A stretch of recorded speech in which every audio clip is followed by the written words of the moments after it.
Is there anything quite as iconic as a Christmas pudding? Except perhaps the anxiety of preparing the Christmas pudding. Did you forget to start it ahead of time? Are the ingredients rationed?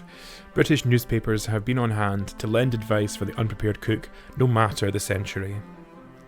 For the Victorian housekeeper, this 1881 article lays out nerve-calming instructions, combining dried fruits and breadcrumbs and suet and eggs, along with spices, salt and flour, and not forgetting the all-important glass of brandy. Tipped into a bowl to steam away for 6 hours, a careful note reminded the housekeeper, before you send it upstairs, serve with a little burning brandy, and you will have furnished a Christmas pudding fit for an epicure. As time went on, and housekeepers became a figment of the past, anxiety turned to the housewife with a simple question: how can I make my Christmas pudding on my rations? Well, fear not, the Hull Daily Mail has you sorted.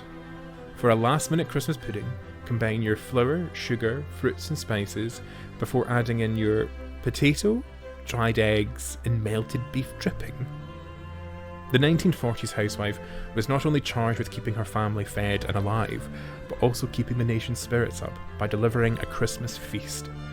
Extra ration points were doled out, communities came together to pool resources, neighbours looked after each other, and everyone chipped in to make sure we all had a Christmas to write to the front lines about.